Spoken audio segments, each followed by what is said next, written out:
오늘 우리에게 주신 하나님의 말씀은 시편 33편 12절에서 15절 말씀입니다. 여호와를 자기 하나님으로 삼은 나라, 곧 하나님의 기업으로 선택된 백성은 복이 있도다. 여호와께서 하늘에서 굽어보사 모든 인생을 살피시며 곧 그가 거하시는 곳에서 세상의 모든 거민들을 굽어 살피시는도다. 그는 그들 모두의 마음을 지으시며 그들이 하는 일을 굽어 살피시는 이로다. 아멘. 올해는 우리 한국 기독교 선교 140주년이 되는 해입니다. 1885년 4월 5일 이 부활절 아침에 이 장로교회 언더우드 선교사님 그리고 감리교회 아펜젤러 선교사님께서 인천 제물포항을 통해서 이 조선 땅에 처음으로 발을 디뎠습니다. 그 후로 존 헤론, 에비슨, 로제스타 선교사를 비롯한 많은 선교사님들이 우리 조선으로 오게 되었고, 또 그분들이 와서 병원을 짓고 학교를 세워서 의료와 교육 사역에 집중합니다.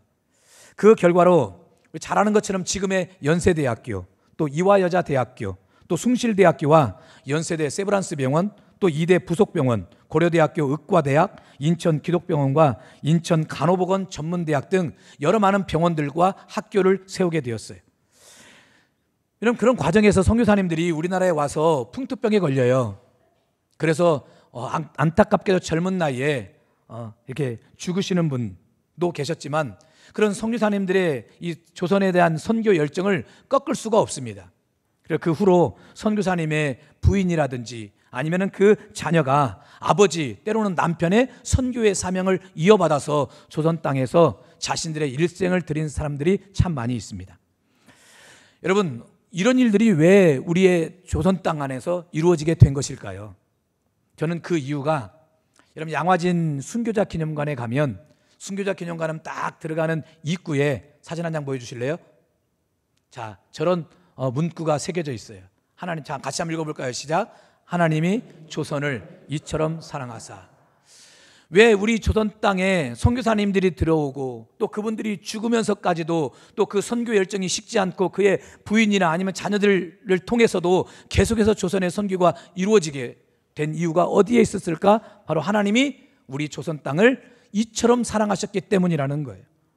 그렇게 하나님께서 우리나라를 사랑하셔서 세계 선교 역사에도 없을 만한 놀라운 부흥과 발전과 성장이 우리 한국 교회에 있었고, 또 더 나아가서 우리나라 경제 발전에도 있게 된 줄 믿습니다.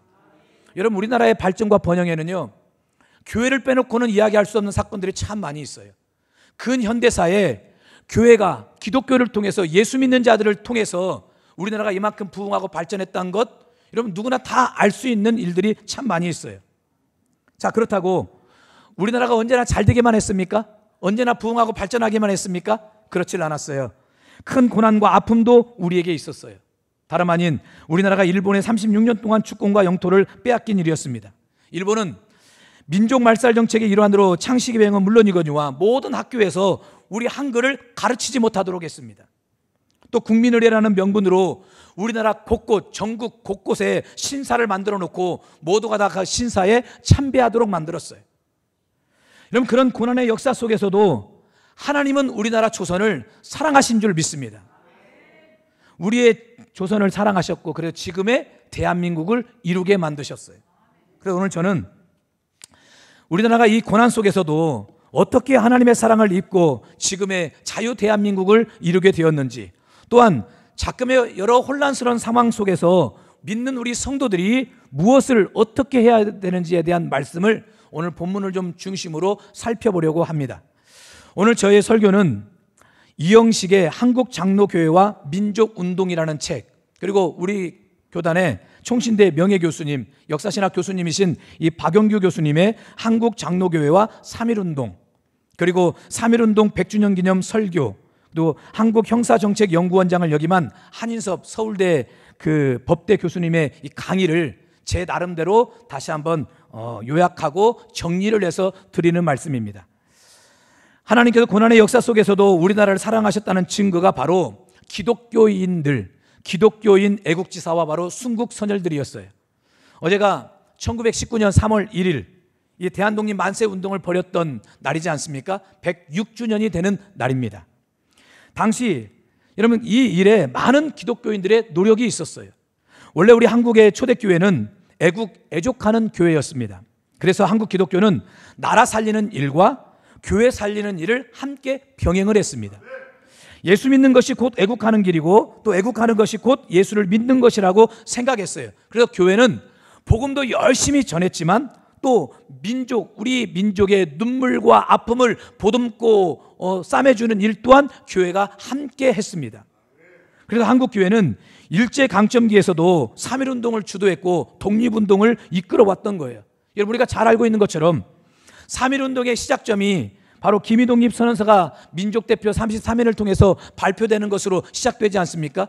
여러분 저 민족대표 33인 가운데 16명이 바로 기독교인들이었어요. 그 16명은 대부분 다 목사님이었고 전도사님들이었습니다. 또한 그 당시 이 대한독립 만세운동을 벌였던 그 당시 우리나라의 기독교인이 2%에 불과했어요. 이 얼마 되지 않는 기독교인들이었지요. 근데 2%밖에 되지 않는 이 기독교인들 가운데 90% 이상이 바로 그 90% 이상의 기독교인들이 바로 3.1 만세운동에 같이 동참을 합니다. 더구나 원래는 대한독립선언 발표를 고종의 장례일이었던 3월 2일 날 하려고 했어요. 근데 이날이 주일날이었거든요. 그래서 민족대표 16명의 그 예수 믿는 지도자들이 그날이 주일날인데 어떻게 우리가 주일날 하나님 앞에 만세운동을 할 수 있겠느냐, 좀 날짜를 좀 바꾸자. 그리고 기독교계의 요청에 의해서 바꾼 날짜가 바로 토요일 3월 1일이었습니다. 그러니 3.1운동은 과연 기독교가 주도한 운동이라 해도 과언이 아닐 정도였지요.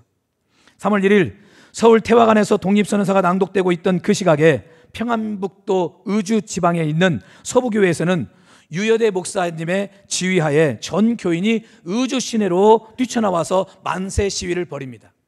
또 뿐만 아닙니다. 우리 장로교 교단의 총회장이셨던 김선두 목사님 또한 평양의 숭덕학교에서 독립선언서를 낭독하고 모든 학생들, 모든 교인들과 함께 만세 시위를 벌였어요. 여러분, 우리 장로교단이 얼마나 참 좋은 교단입니까? 총회장님이 앞장서가지고 독립만세 운동을 하고 있었으니까. 또한 평안도 강서군에 있는 사천교회 담임 목사님이신 송영근 목사님도 130여 명의 교인들을 데리고 거리로 나와서 태극기를 흔들고 대한독립 만세 운동을 벌여요. 그러자 원장교회가 함께 따라했고 그 지역의 모든 교회가 일어났으며 이 일을 목격한 군중들이 여기저기서 태극기를 들고 대한독립 만세 운동을 펼쳤어요. 처음 시작은 불과 몇 명이 되질 않았지만 여러분 그 시내 안에, 그 평양 의주의 시내 안에서만 해도 그렇게 들불처럼 일어나서 3천여 명의 사람들이 태극기를 들고 대한독립 만세 운동을 펼칩니다. 이렇게 해서 요원의 불길처럼 전국에 파급되기 시작한 만세 운동은 그 불길이 평양과 의주를 시발로 해서 선천, 정주, 안주, 진남포, 원산 그리고 해주와 사리원과 연백 등까지 퍼지게 됩니다. 뿐만 아닙니다. 우리 남쪽에서도 기독교인들이 선두가 되어서 만세 운동을 뜨겁게 달궜어요. 이런 파고다공원, 원래 이 독립선언서를 파고다공원에서 발표를 하려고 했다가 이 태화관으로 장소가 변경이 되거든요. 근데 그래서 많은 사람들이, 많은 군중들이 이 파고다공원에 모였는데 근데 장소가 바뀌는 바람에 여기 모였던 사람들이 도대체 어떻게 해야 되는지 우왕좌왕하고 있을 그때에 그 당시 경신학교 출신 정재영 전도사님이 4천여 명의 군중들 앞에서 독립선언서를 낭독해요. 자기가 품속에 하나 가지고 있었거든요.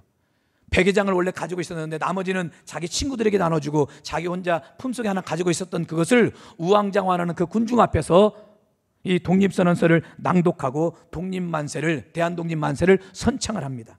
그래서 만세운동이 서울 전역으로 확대가 돼요. 그 뒤로는 대구에서 3월 8일 남산교회 이만진 목사의 주도하에 만세운동이 진행되었고 부산에서는 3월 11일 일진여학교 학생들과 기독교인들이 만세운동을 선도해 갑니다. 그리고 전주에서는 3월 13일 기독교인들과 신흥학교, 이 전주에 가면 신흥고등학교가 있는데 아주 유명한 학교예요. 독립운동했던 그런 학교예요.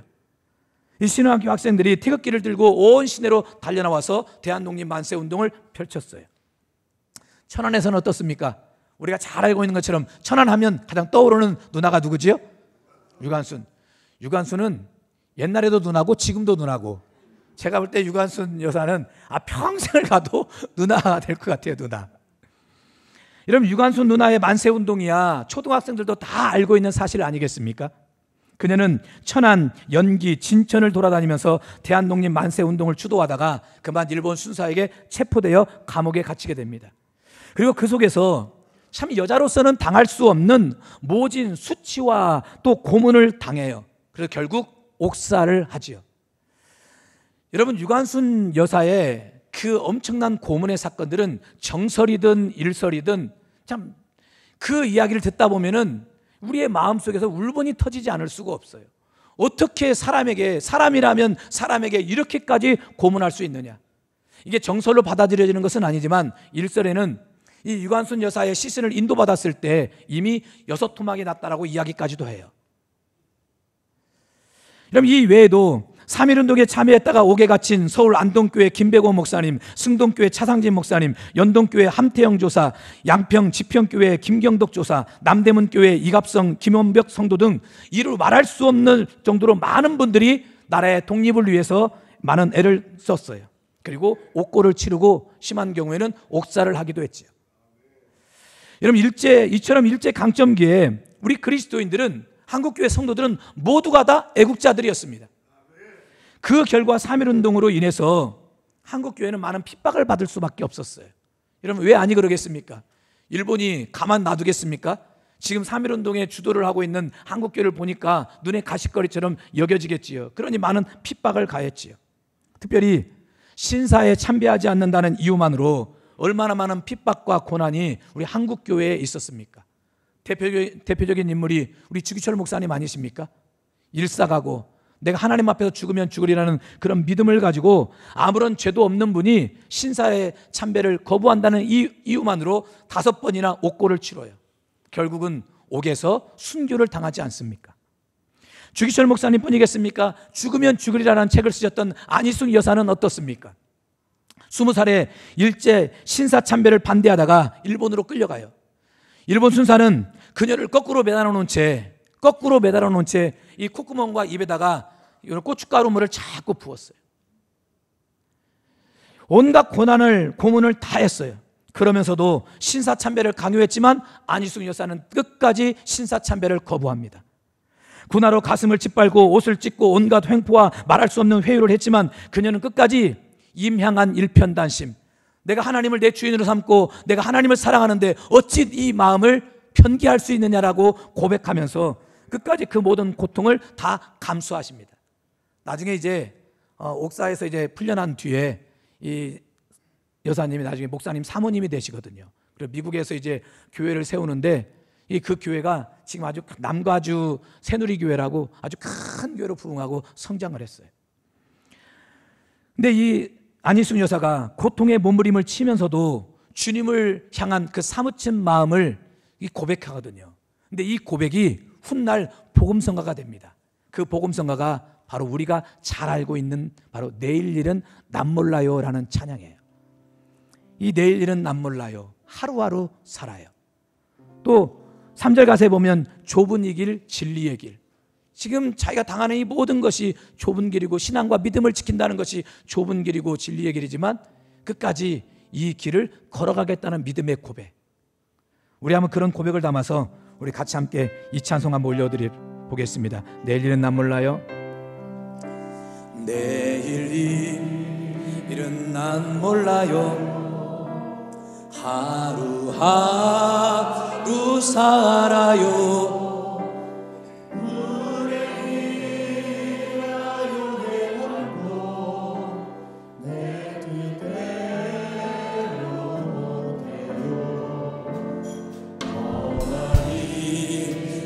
가고 가도 끝은 없고 오네요. 주님 예수 발레미상 내 손 잡아 주소서. 내일 일은 난 몰라요. 장래일도 몰라요. 아버지 연할 붙드사 평탄한 길 주옵소서. 좋은 일 진리의 길 주님 가신 그의 길 이름 어려워 찬송하며 갑니다. 성령이여 그 음성을 항상 들려주소서. 내 마음은 정했어요. 변치 말게 하소서. 내일 일은 난 몰라요. 상내일도 몰라요. 아버지여 아버지여 주신 소명 이루소서. 이뿐입니까? 애국지사 남궁옥 장로님 같은 분은 이렇게 외치지 않았습니까? 삼천리반도 금수강산 하나님이 주신 동산이니 우리 민족이여 한 통포여 독립운동하러 가세. 다 함께 나가서 만세 부르며 독립운동을 하러 갑시다. 여러분, 이 외침이 오늘 우리 찬송가에 이어지게 되었고, 오늘 우리는 예배 때 바로 이 찬송을 불렀어요. 삼천리반도 금수강산. 여러분, 후렴에 보면 일하러 가세 일하러 가, 원래 이거는 어디 뭐 밭에 나가서 일하자, 논에 가서 일하자 이런 얘기가 아니에요. 바로 독립운동하러 가자, 독립운동하러 가자, 바로 그 얘기였어요. 그러나 그 당시에 이 그냥 그대로 독립운동하러 가세, 독립운동하러 가세 하면은 일본 수사들이 가만히 있겠습니까? 이것을 약간 바꾼 거예요. 일하러 가세, 일하러 가세. 근데 그 당시에 많은 사람들은 한국교회 성도 다 알고 있었어요. 이것이 바로 독립운동이라는 것을. 여러분, 그는 얼마나 나라를 사랑했던지 죽으면서 자기를 무궁화 나무 밑에 묻어달라고까지 부탁을 합니다. 황성신문의 주필이었던 한 장로님은 조선 여인들이여 술을 놓을 때는 다른 술을 놓지 말고 무궁화를 새기십시오라고 부탁을 합니다. 또 단재 신치호 선생 역시 매일 아침 세수를 할 때마다 폐하에 물을 떠놓고 뻣뻣하게 서서 세수를 했다고 하지 않습니까? 이 모습을 지켜봤던 이광수 선생이 왜 그렇게 미련하게 세수를 하느냐고, 그러니까 옷이 다 젖지 않느냐고 이렇게 물어봤을 때, 나는 대한조선이 독립하는 그날까지 허리를 절대 저 일본에게 굽히지 않겠다는 굳은 의지로 꼿꼿하게 서서 세수를 했다는 것 아닙니까? 그러면서 그는 많은 오산학교의 학생들에게 또 그리고 지인들에게 기독교 정신을 고취시키면서 독립운동을 하자고 권면합니다. 그러자 일본은 교회와 성도들을 더욱 핍박하기 시작했고, 그 일로 인해서 한국교회는 몇 달이 되도록 예배를 못 드리게끔 일본 순사들이 한국교회 문을 다 잠궈버렸어요. 특별히 제암리교회 같은 경우는 우리가 너무 잘 알고 있는 사건 아닙니까? 제암리교회 성도들을 모이라고 했어요. 그렇게 모였습니다. 모였더니 문을 잠가놓고 거기에 불을 질러서 다 죽이지 않았습니까? 여러분, 그때 그 장면을 목격한 한 할머니께서, 그 할머니의 증언에 의하면 기독교인들이 죽음을 당하는 그 순간에도 서로가 손을 잡고 찬송을 부르며 죽었다는 것입니다. 여러분, 이것이 바로 우리 한국교회 초기 성도들의 믿음이고 신앙이었어요. 여러분, 일본인들은 이토록 끔찍하게 교회를 짓밟았던 것입니다. 그래도 한국교회 기독교인들은 절대로 끝까지 일본에 굴하지 않고 순교의 각오를 하며 저항을 합니다. 이뿐입니까? 문학계에서는 어떻습니까? 여러분, 윤동주 시인 다 잘 알고 계시죠? 여러분, 윤동주는 송명규와 함께 고향인 북간도 용정에서 함께 자라면서 둘도 없는 친한 친구가 돼요. 또 그들이 다녔던 명동 소학교는 독실한 기독교 신앙으로 세워진 학교였습니다. 저 학교는 이제 복원된 모습입니다. 복원된 모습, 원래 있던 모습을 있는 그대로 이제 복원시켜 놓은 모습인데, 바로 저 학교는 기독교 정신으로 세워진 학교였어요. 그리고 윤동주의 할아버지와 아버지도 장로님이셨습니다. 그래서 마을 사람들도 기독교 학교가 우리 마을에 세워지고 난 뒤로, 또 예수 믿는 그 분들이 우리 마을에 있고 난 뒤로 우리 마을이 안전하게 되었다고, 이렇게 잘 살게 되었다는 자긍심이 믿지 않는 성도들에게 있을 정도였어요.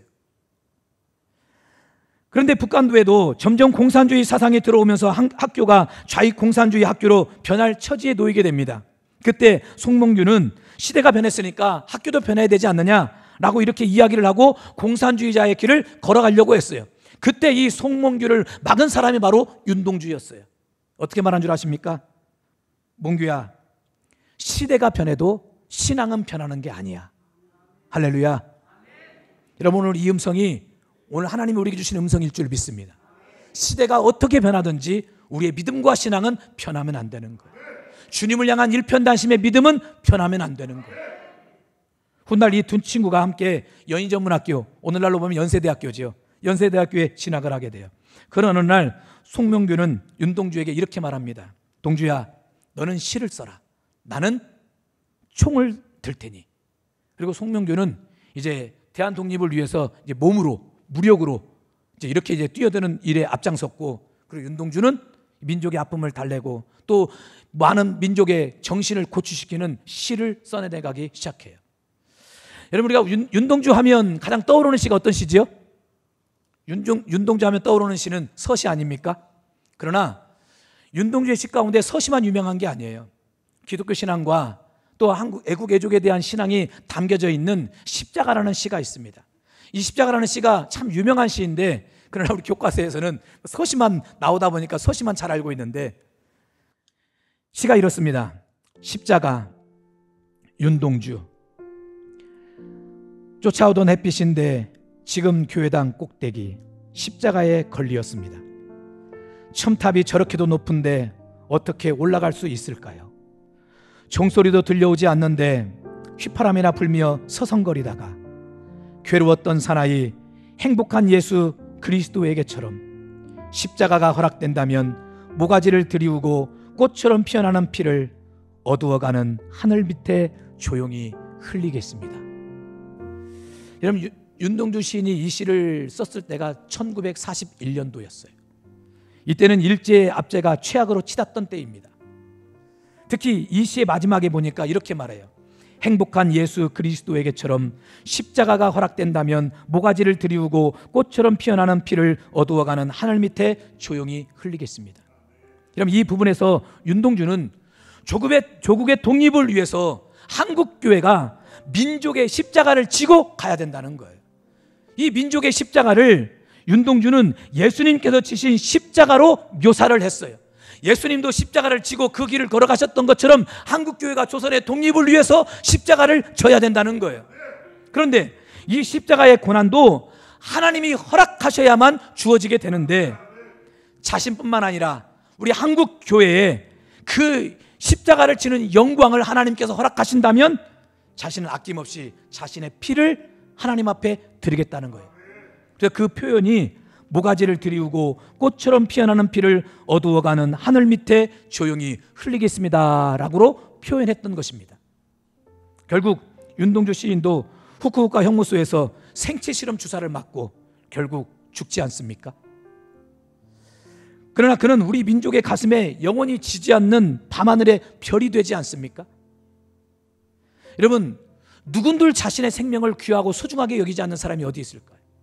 내 생명을 하찮은 것으로 생각하는 사람이 어디 있겠습니까? 그러나 한국교회의 성도들, 많은 기독교인 애국지사들, 순국선열들은 나라의 독립을 위해서 기꺼이 하나밖에 없는 자기의 생명을 나라의 독립을 위해서 바쳤어요. 그리고 결국 1945년 8월 15일 수많은 애국지사와 순국선열들을 통해 나라의 독립이 이루어지게 되었으니 저는 분명 우리 민족을 사랑하신 하나님의 사랑이라고 여겨집니다. 이건 하나님의 사랑이라고 밖에 말할 수밖에 없어요. 하나님이 조선을 이처럼 사랑하사. 그렇게 한국교회 믿음의 선배들은 하나님을 온전히 사랑했고 또 한편으로는 나라와 민족을 사랑했어요. 그래서 오늘과 같은 부흥과 발전을 이루게 된 줄 믿습니다. 저는 우리 민족을 사랑하신 하나님의 사랑이 잘 표현된 말씀이 오늘 본문이라고 봐요. 자, 시편 33편 12절 14절 같이 한번 읽어보겠습니다. 시작. 여호와를 자기 하나님으로 삼은 나라 곧 하나님의 기업으로 선택된 백성은 복이 있도다.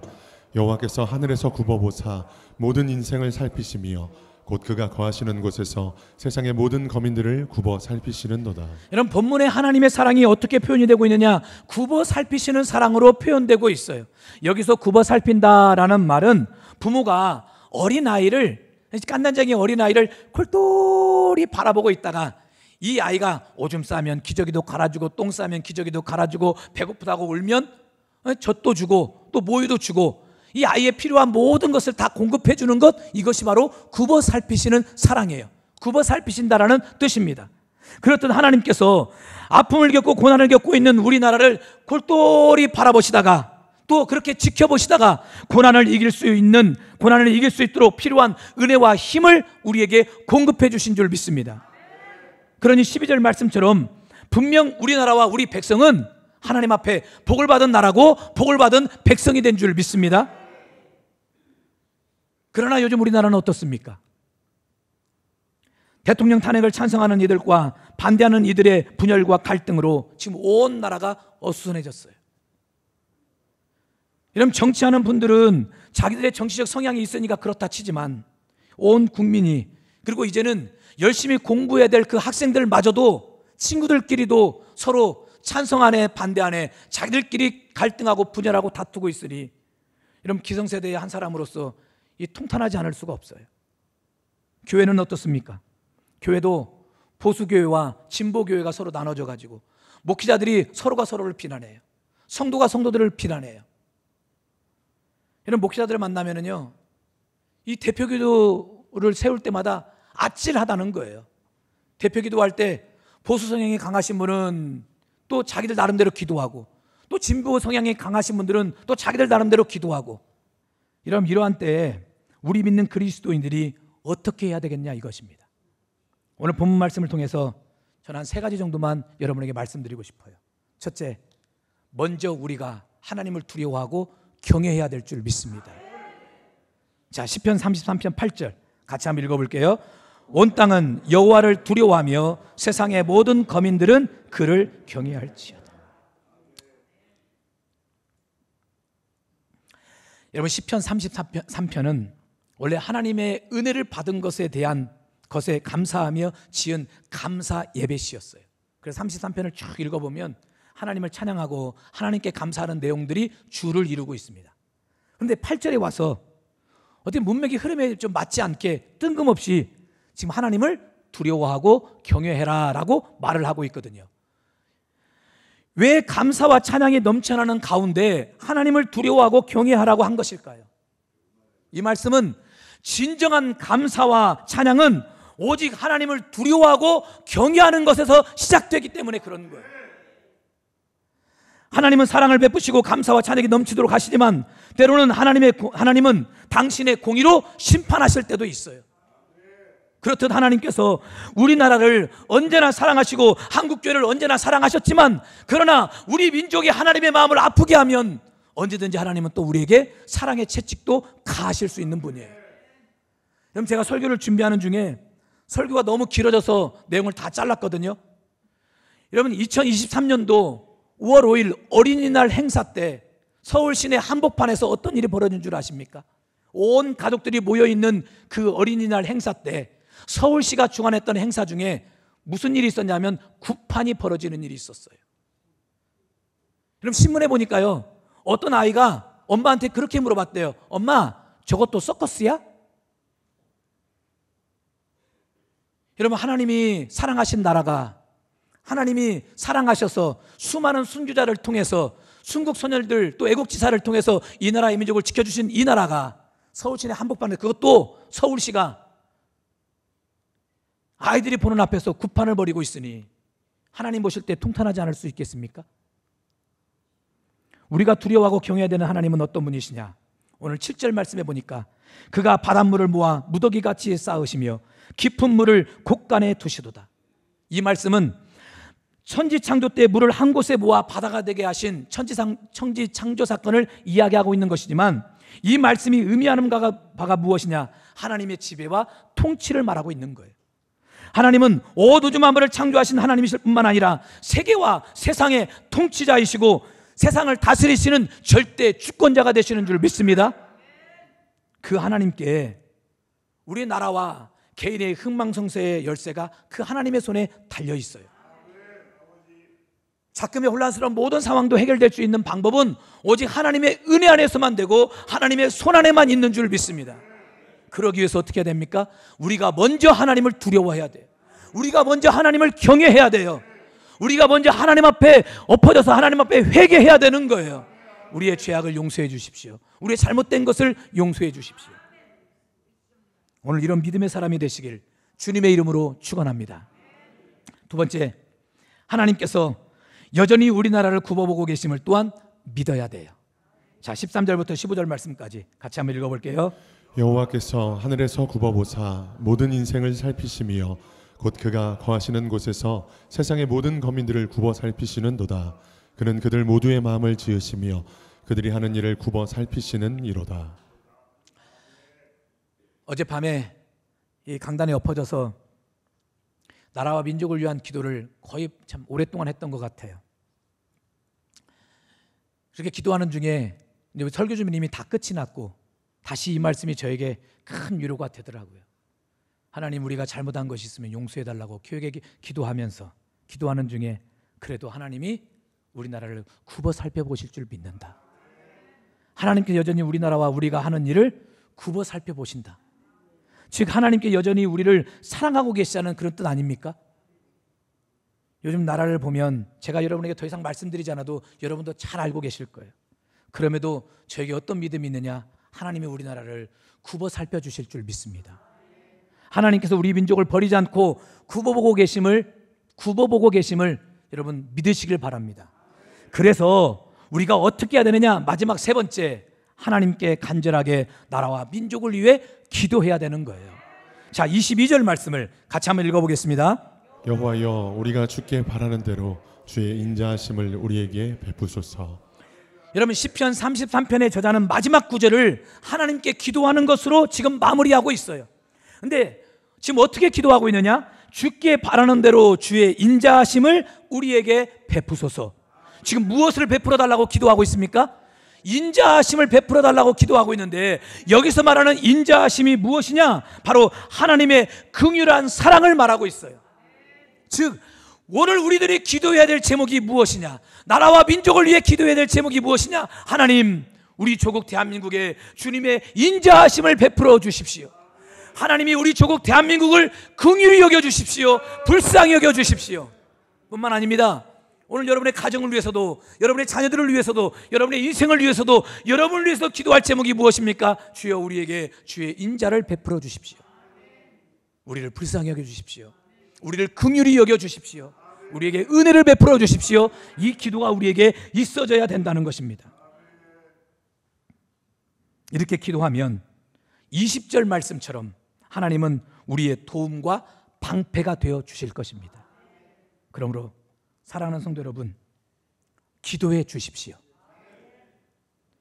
특히 3월달은 아주 중요한 결정이 있는 달입니다. 헌재가 어떤 결정을 내리느냐에 따라서 우리나라의 앞날이 달려있다 해도 과언이 아니에요. 목회자의 한 사람으로서 지금 같은 분위기라면 헌재의 결정이 어떻게 나든지 간에 대한민국은 또다시 혼란스러울 수밖에 없겠다는 염려와 걱정이 제 마음속에 참 많아요. 그래서 그런 걸 생각하다 보니까 어젯밤에 잠이 안 와서 나라와 민족을 위해서 참 많은 기도를 주님 앞에 드렸어요. 저뿐이겠습니까?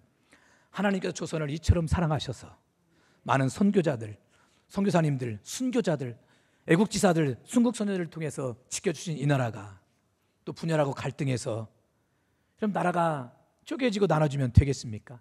안 되잖아요. 이를 위해서 여러분 기도해 주십시오. 눈물로 기도해 주십시오. 때로는 금식하며 기도해 주십시오. 나라 없는 가정은 없어요. 나라 없는 직장도 없고 나라 없는 사업장도 없어요. 나라 없는 자녀들의 미래도 없고 나라 없는 우리의 미래도 없는 거예요. 나라가 온전히 서야, 나라가 바로 서야 우리의 가정도 바로 서고 우리의 자녀들도, 우리도 바로 서게 되는 줄 믿습니다. 한번 따라합시다. 주여, 주의 인자하심을 우리나라에 베푸소서. 하나님의 긍휼하신 사랑을 우리나라에 베푸소서. 그래서 다시 우리의 조국 대한민국이 복이 있는 나라가 되기를 또 여러분이 주 안에서 복이 있는 성도가 되시길 주님의 이름으로 축원합니다. 아멘.